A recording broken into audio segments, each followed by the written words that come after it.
ये ईरान नहीं, ईरान जिन्हें दुश्मन मानता है वो देश है। अमेरिका का साथ देने वाले देशों में ये बारूदी दृश्य दिख रहे हैं। एक दो नहीं, 7 खाड़ी देश ईरान के प्राइम टारगेट पर हैं। अमेरिकी सैनिकों की मौजूदगी अब यहाँ ईरान नहीं चाहता। ट्रम्प के लिए ईरान ने ऐसी वॉर प्लानिंग की है जिसे जानकर उनका दिमाग भन्ना गया है। ईरान के वॉर कमांडर बड़े जिद्दी हैं, जुझारू हैं, उतने ही खूंखार भी हैं। उनमें भी जनरल जब्बारी सबसे कुख्यात है। जब्बारी ने ट्रम्प को धमकी दी है कि 10 साल तक ईरान ने अमेरिका से युद्ध की तैयारी कर ली है। ट्रम्प चाहे जितने बम बरसा ले, चाहे जितनी एयरफोर्स लगा ले, अब युद्ध में वो हावी नहीं हो पाएंगे, क्योंकि ईरान ने अभी अपने सुपर सीक्रेट हथियारों को इस्तेमाल ही नहीं किया है। जब्बारी ने दावा किया कि खाड़ी देशों में ईरान जिन हथियारों के धमाके कर रहा है वो उसकी असल ताकत का सिर्फ ट्रेलर भर है। आसमान छीनती ये मिसाइलें हों या फिर शाहिद और कर्रार जैसे महाविनाशकारी ड्रोन बम, ईरान के सबसे घातक हथियार के आगे कुछ भी नहीं। जब ईरानी किलर हथियार वॉर जोन में होंगे तब क्या होगा? क्या खाड़ी देशों में कयामत आ जाएगी? फिलहाल जो दृश्य है वो भी कम भयावह नहीं। ईरानी ड्रोन का बारूदी तूफान जॉर्डन में आया हुआ है, क्योंकि यहाँ ट्रम्प फोर्स का अजराक सैन्य अड्डा है जिसे ईरान ने धुआं कर दिया है। अजराक बेस के हैंगर में ट्रम्प के जितने जंगी जेट हैं उन्हें ईरान कबाड़ बनाने लगा है। गनीमत ये रही कि ईरान की दागी 3 बैलिस्टिक मिसाइलों को जॉर्डन के डिफेंस सिस्टम ने रोक लिया, वरना ट्रम्प को ऐसा झटका लगता जिससे उबरना मुश्किल हो जाता। ये कुवैत है, यहाँ मीना अब्दुल्ला में अमेरिकी लॉजिस्टिक फैसिलिटी सेंटर है। ईरान के फ्लाइंग बमों ने मीना अब्दुल्ला को भी खंडहर बना दिया है। यानी ट्रम्प ने जिस लड़ाई को 4 से 6 दिन का ऑपरेशन समझा वो ऐसा महायुद्ध बन गया है जिसमें कई देश तबाही की तरफ तेजी से बढ़ रहे हैं। क्योंकि ईरान अमेरिका में घुसकर तो हमला नहीं कर सकता, इसलिए अमेरिकी सेना जहाँ भी दिख रही है ईरान वहीं हमला कर रहा है। जॉर्डन के मुवफ्फक सात्ती एयरबेस पर ईरान ने हमला किया। ईरान की सेना ने ऑपरेशन साइके के तहत जॉर्डन के अजरक में अटैक किया। फारसी में साइके के माने होते हैं थंडरबोल्ट। ईरानी सेना के मुताबिक इस हमले में उन जगहों को निशाना बनाया गया है जहां F-15 लड़ाकू विमान तैनात किए गए थे। तो ईरान के तेवर बेहद खतरनाक है, वो पीछे हटने के मूड में नहीं है। दूसरी तरफ ट्रम्प हैं जिन्होंने 3 दिन में 3 बयान दे डाले। ट्रम्प की बयानबाजी का जवाब ईरान के राष्ट्रपति पेजेश्कियन ने दिया है। पेजेश्कियन ने यकीन दिलाया कि युद्ध में अमेरिका को कुछ हासिल नहीं होने वाला। ईरान के टूटने के सपने देख रहे इजराइल को भी ईरान करारा जवाब देने की तैयारी कर रहा है। लेकिन सुपर पावर का स्टैंड पल पल बदल रहा है। तो क्या अमेरिका बैकफुट पर है? क्या ट्रम्प अपना गियर चेंज करने वाले हैं? सिग्नल मिल रहे हैं कि अमेरिका सर्वनाश युद्ध शुरू कर सकता है। ट्रम्प ने ईरान के पुल और पावर प्लांट की तबाही की धमकी जब से दी है तब से सुपर पावर के जंगी हथियारों का ईरान के नजदीक पहुंचना तेज हो गया है। अमेरिकी सेना ने ईरान के खिलाफ नौसैनिक नाकेबंदी फिर से लागू कर दी। ईरान की मीडिया ने दावा किया कि ताजा अमेरिकी बमबारी से उसके 10 सैनिकों की मौत हुई है। ईरान के हिंगाम आइलैंड और बंदर अब्बास में भी धमाके हुए। केशम द्वीप और सीरिक पर भी हमले हुए। अमेरिका ने इन हमलों के वीडियो जारी किए हैं, जिसके बाद रेवोल्यूशनरी लड़ाकों ने धमकी दी है कि अगर ट्रम्प ने हमले बंद नहीं किए तो पूरी दुनिया को तेल युद्ध झेलना पड़ेगा। पहले राउंड में ईरान ने ट्रम्प को फ्यूल पावर से झुका दिया था। अब की बार ईरान 10 साल का जज्बा लेकर युद्ध में उतरा है। ईरान का इरादा बता रहा है कि अमेरिका ब्लंडर कर चुका है। पेंटागन पहले ही आगाह कर चुका था।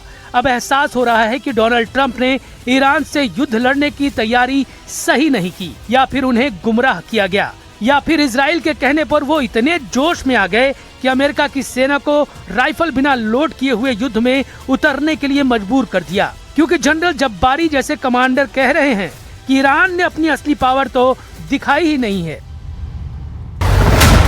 यानी जब्बारी की धमकी को अमेरिका कतई नजरअंदाज नहीं कर सकता। जब्बारी ने ही ईरान के सीक्रेट सुपर वेपन की जानकारी मार्च में युद्ध भड़कने के बाद दी थी। ऐसा जनरल अगर 10 साल तक युद्ध के लिए ललकार रहा है तो अमेरिका की धुकधुकी बढ़नी तय है। वैसे भी अमेरिका इराक से अपना तंबू उठाकर उल्टे पांव लौट रहा है। ट्रंप ने इराक से सेना की वापसी की डेडलाइन तय कर दी है। अमेरिका 30 सितंबर 2026 तक इराक से अपनी सभी सैन्य मौजूदगी पूरी तरह से खत्म कर देगा। इराक से अमेरिका के हटने भर की देर है, फिर इजराइल की टेंशन बढ़ जाएगी। ईरान सपोर्टर लड़ाके इजराइल को आसानी से निशाना बनाने लगेंगे। इधर ईरान ने इजराइल की एक और कमजोर नस दबाने का प्लान बना लिया है। इजराइल का चिकन नेक यानी उसकी तेल सप्लाई को खत्म करना ईरान के लिए बहुत मुश्किल मिशन नहीं, लेकिन नेतन्याहू कह रहे हैं कि ईरान ने अगर उसे निशाना बनाया, ऐसा बदला लिया जाएगा कि मुस्तफा खमेनी की जमीन खिसक जाएगी। אגיד לכם רק דבר אחד, לא, אני אגיד את זה למנהיגי איראן. אל תבנו על כך שיהיה שקט אם תתקפו אותנו. אל תבנו על כך שיהיה שידור חוזר, כי זה לא יהיה שידור חוזר.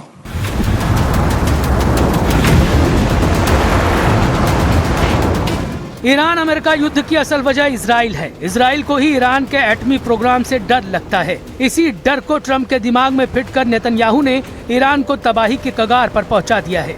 लेकिन ईरान का वादा है, जितना नुकसान उसे होगा उसके 10 गुना वो दुश्मनों का करेगा।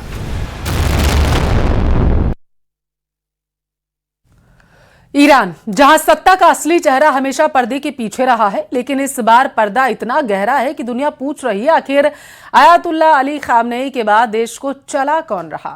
उत्तराधिकारी माने जाने वाले मुस्तफा खामनेई आखिर है कहां पर? क्या वो घायल हैं, छिपे हुए हैं, पर्दे के पीछे से फैसले ले रहे हैं? इस रिपोर्ट में हम ईरान से जुड़े इस रहस्यमय सवाल की परतें आपको दिखाएंगे। कहां गायब हैं ईरान के पावर सेंटर? दुनिया को क्यों नहीं दिख रहे मुस्तफा खामेनी?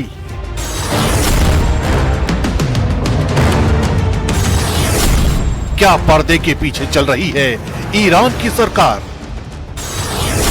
आखिर ईरान को कौन चला रहा है?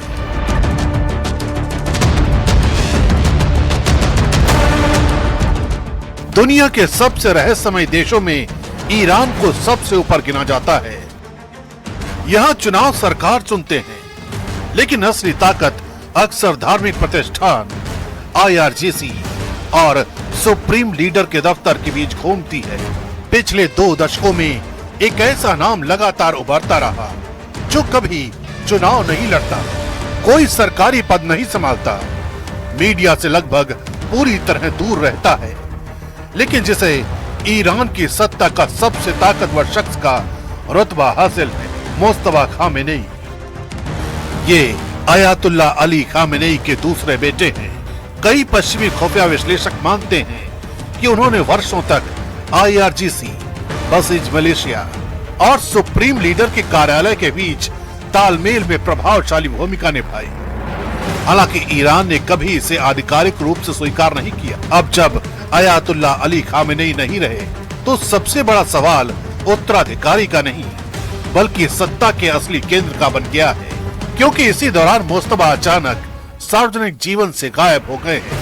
न कोई भाषण, न कोई तस्वीर, न कोई आधिकारिक बयान। और यहीं से शुरू होती है दुनिया की सबसे रहस्यमयी राजनीतिक गुमशुदगी की कहानी। But we're going to hit him very hard tonight. We're going to hit him very hard tomorrow night. We're going to hit him very hard the night after. And then next week it gets really bad for them, because next week comes the power plants.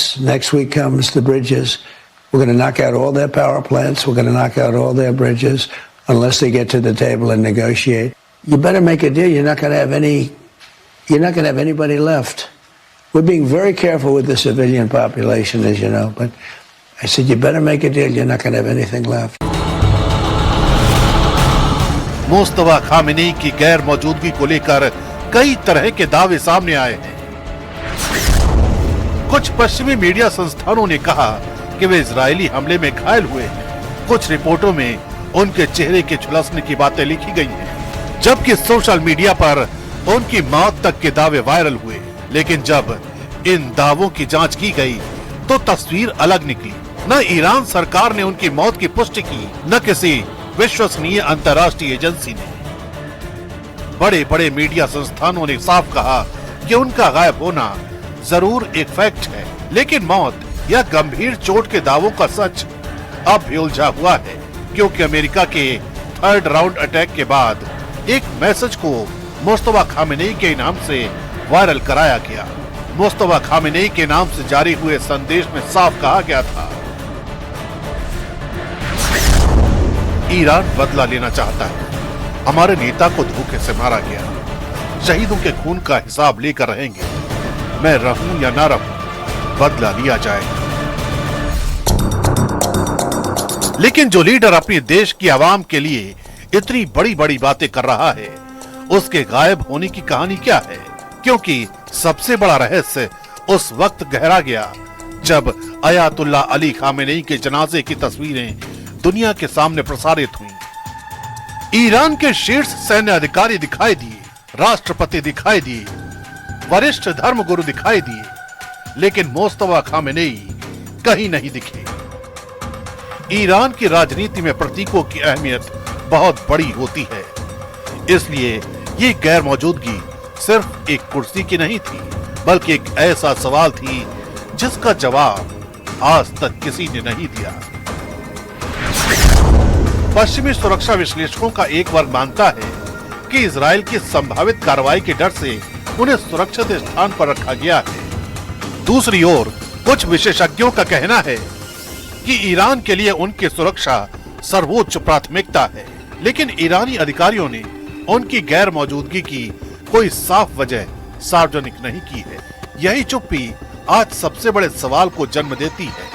लेकिन Ayatollah Ali Khamenei के जनाजे के ही दौरान एक तस्वीर को लेकर media में हलचल मच गई, और वो ये तस्वीर थी जिसमें अली खामेनेई के जनाजे के वक्त एक नकाबपोश शख्स दिखाई देता है। इस तस्वीर को लेकर शुरुआत में कयास लगाए गए कि यही मुस्तफा खामेनेई है, लेकिन बाद में पता चला कि ये अयातुल्ला अली खामेनेई के बड़े पोते जवाद खामेनेई थे।